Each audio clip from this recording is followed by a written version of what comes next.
Hi guys, it's Blackie for Shaman's Forge Woodscraft. Okay, continuing with the Percussion Revolver series. Recently I told you about I had a broken spring and I was going to upgrade to a wolf spring. Well, I've got it in. Now, first off, let's talk about the spring that broke. And I'm going to hold this up so you can see it better. That is the spring that snapped off. The other tab over here is snapped completely off. Now you did see this, but not a huge amount back in the day, because they did better steel, better springs. These are actually just sheet metal that's been stamped and then given a little mild heat treat to make it act like a spring. But in reality, this isn't spring steel, and it just snaps. This is a disadvantage in the modern time.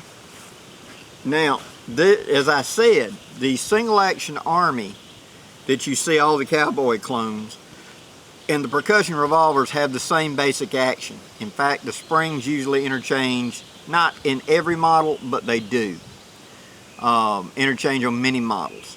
And so the main difference is whether or not certain lengths of these may be a grunt longer or a grunt shorter to fit, and you may have to do a little bit of tailoring to make it happen.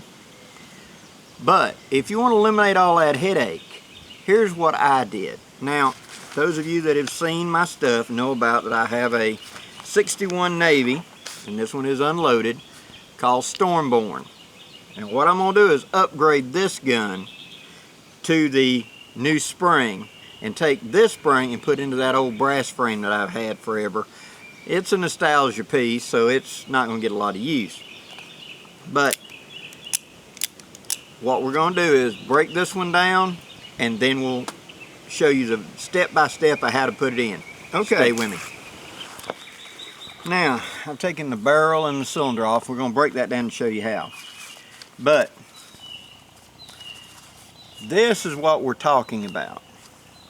Now, so you can see this clearly and know what to order. This is number from Wolf Springs, stock number 32294. Sear bolt spring reduced power wire type for use in Colt single action revolver Uberti regulator, not for EMF revolvers. Now, in full disclosure, they sent me the wrong spring. I need the one for pietta, because this is a pietta manufacturer. But they didn't send me the pietta. EMFs are almost all pietta. They sent me the Uberti. It will work, but you got to make a little modification. And I'm going to show that to you. Now this is the old spring, because I've done installed it in here, but I'm going to show you exactly how we did it. And for how much does it cost, Blackie? There's the invoice. And if you will see down here at the bottom, right there, total cost $10.48, $6.49 for the spring, $4 for shipping, $10.50. Cheap enough to have a spring that I'm not going to have to worry about. Now, on the package itself, it comes with all sorts of legal disclaimer and everything else about how and who and what to do.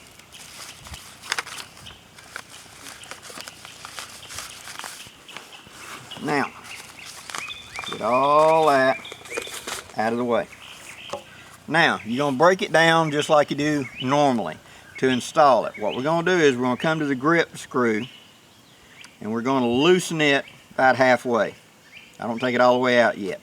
This is going to take off the torque tension off of these two screws up here.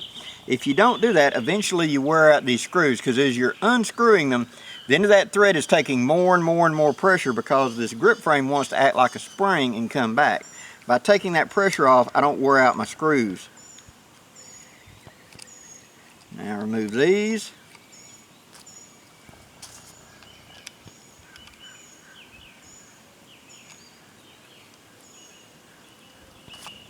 And all 4 grip frame screws are identical as far as the long ones.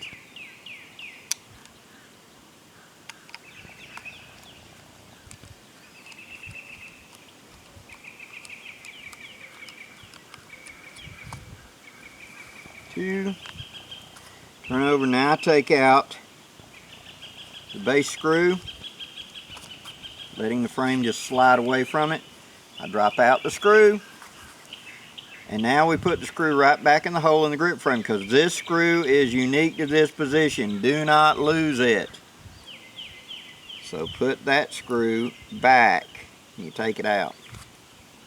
Sometimes like this one, it doesn't want to start straight.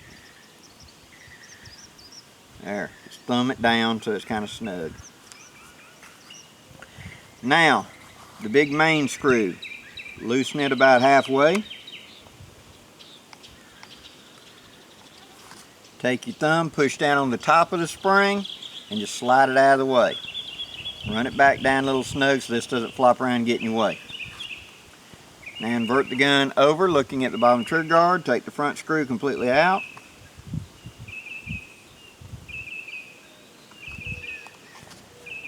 Lay it over to the side.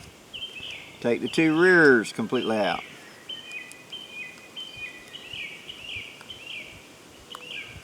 Like I said, these 2 and these 2 are the same exact, so you can interchange them.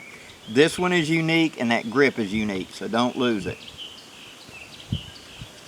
Lift up on the trigger guard as you unscrew it and it'll come right off.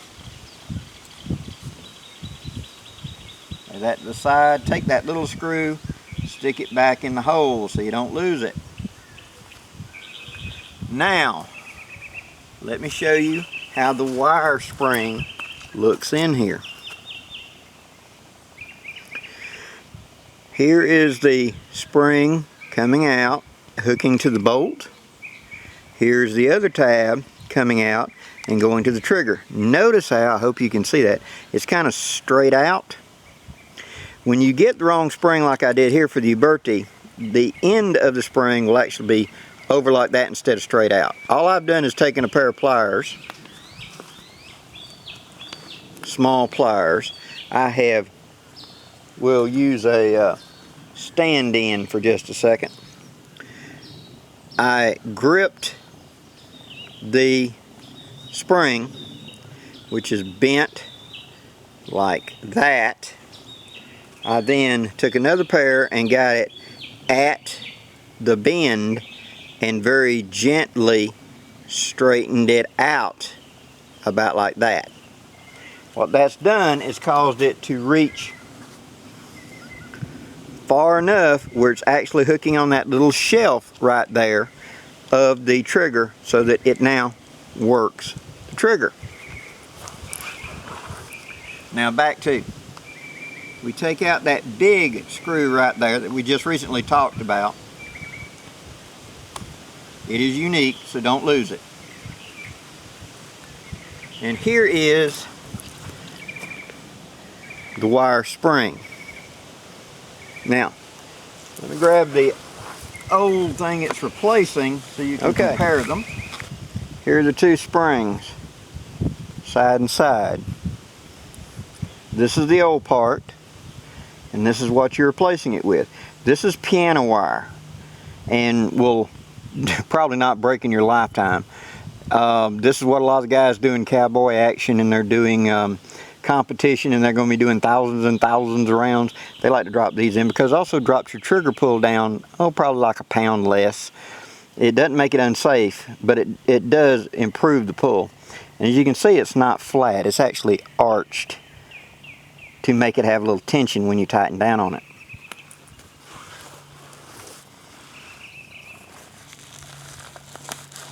Now, to install it, you would take the spring and you would drop it into position where the long arm is going to the trigger and the short arm is going to the bolt, like that. When you do so, make sure that the end of the spring, imagine that this is the end of the trigger, that the end of the spring hooks that shelf. Don't lock it underneath. Trigger won't work. Make sure it's sitting on that little shelf on the trigger. Okay? We're going to drop it in. Holding it with my left finger because it's kind of bowed up. I'm going to make sure it lines up with the hole. I'm going to put in that unique trigger spring bolt, nut, screw, whatever you want to call it.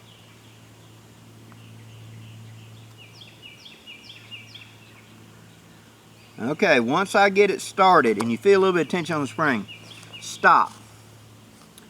Look and make sure that tab is in correct position and that the other tab is sitting over the bolt.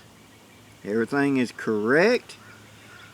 Now you torque it down. Since this one is pretty well arched up, you have to torque down, and when you torque it, you'll watch this side spring doing this.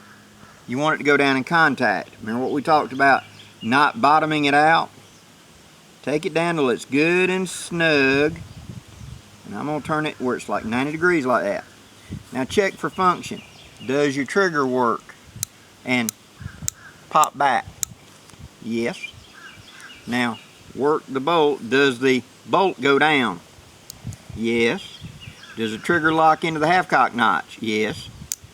Does it go into the full cock notch and the bolt pop up? Yes. Now pull the trigger and push it forward.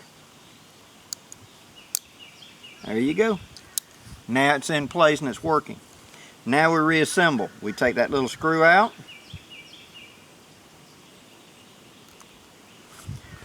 We take the trigger guard and set it on here, lining up that hole. Get her started.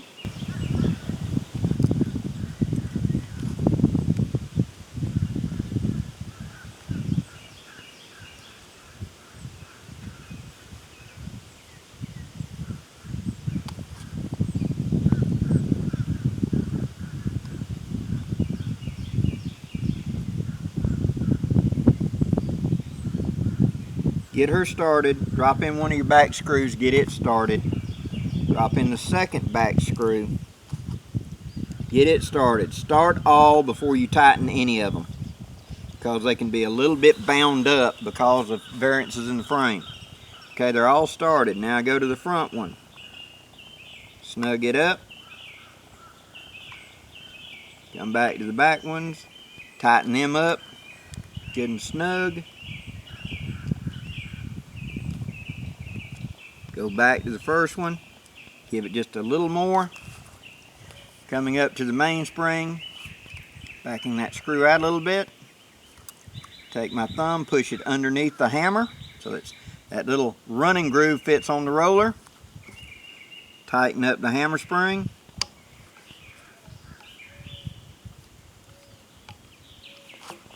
Take the grip frame, put it in like that. Let me do that again. Slide in the base and rotate it. There. Alright, we look in the hole. We put that screw in. We get it just started good, about half the screw. Just like that. Now we flip around back here. We drop in the bases, the top of the grip. Sometimes you got to wiggle them a little bit. The reason we don't go ahead and tighten up that grip screw down there at the base is because it makes it difficult to get these in, because remember that spring pressure I talked about of the grip frame itself? Sometimes you can't start these unless you start them first and then go to that little one. All right, I got that one to start. Go to the second one.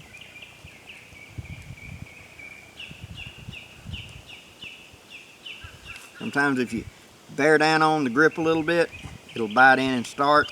It's because the frame wants to flex out of the way of alignment. There we go. Pull the frame tight.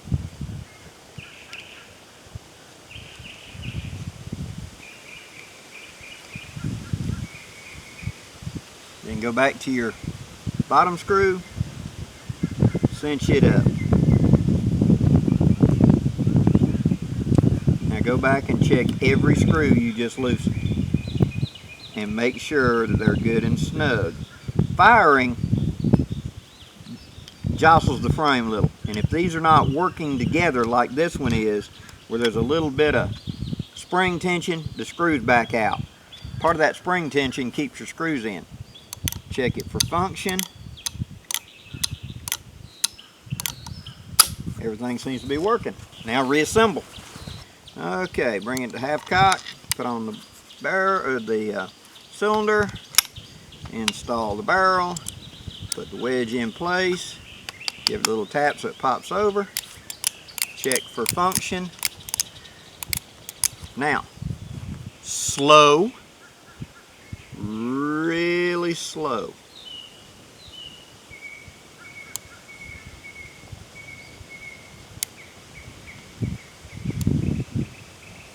Locks up solid. Fast. Locks up solid. Trigger pull is nice and even now with no creep. It's about a ½ pound less. Just like that. So, for the cost of $10, I've eliminated a possible problem with my percussion revolver.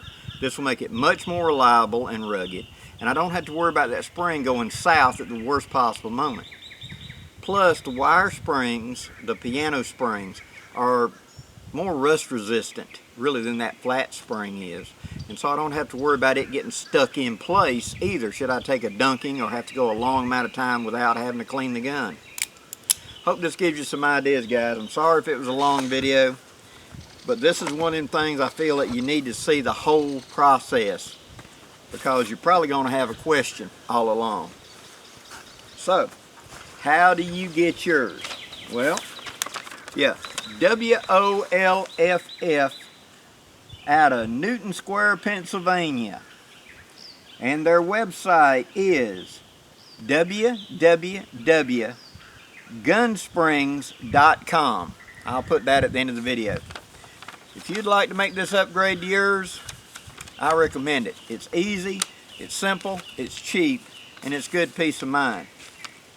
I know, I can hear you right now.